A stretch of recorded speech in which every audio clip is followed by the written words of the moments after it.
mga nasabi, paano pa bang mababawi? Kung sa bilis ng mga pangyayari, hindi na makakabalik pa sa dati.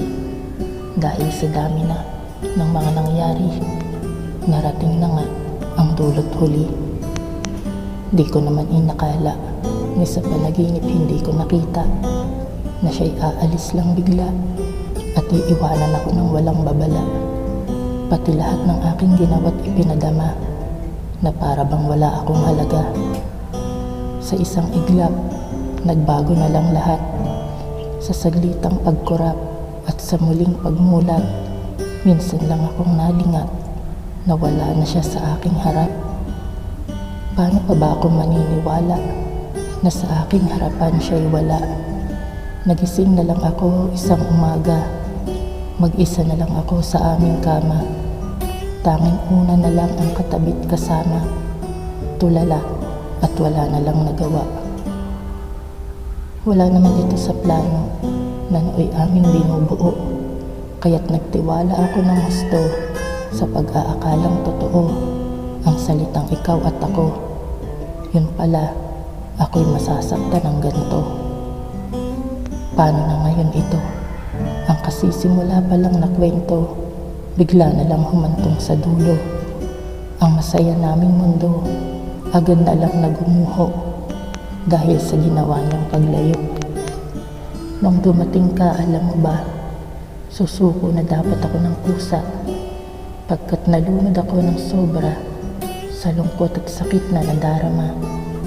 Hindi ko na kasi talaga kaya, pero inahon mo ako nang di ko inakala. Nung akala ko ubos na, sa sarili ko'y wala nang natira. Muntik na ako mawala ng pag-asa. Sa mga panahong wala akong makita, hindi ko alam kung saan ako pupunta. Ikaw ang aking naging pahinga. Ikaw ang naging kumpas nung naliligaw. Itinuro mo ang bukas para aking matanaw. Ikaw ang kulay sa langit na bughaw. Ang sa buhay ko'y nagsisilbing araw. Ikaw ang tulay na hinding-hindi magugunaw. Walang kapantay pag-ibig mong umaapaw. Sa bawat bagyo na dumayo, sa mga problemang dumadayo, at sa bawat pagsubok na nandito, hindi ko na kailangang lumayo at magtago.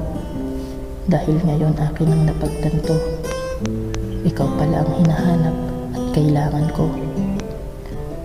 Ikaw ang aking naging kanlungan, ang nahanap ko na tahanan, na di ako iiwan kailanman. Kahit nung hindi ko alam, lagi mo akong sinasamahan. Pagmamahal mo iyong pinaparamdam. Ilang beses mo akong niligtas, sa bawat panahong ako'y minamalas. Pagpapala ang iyong pinapamalas, binibigay mo'y solusyon at lunas, panibagong lakas upang makalabas dito sa hantungan ng aming naging wakas.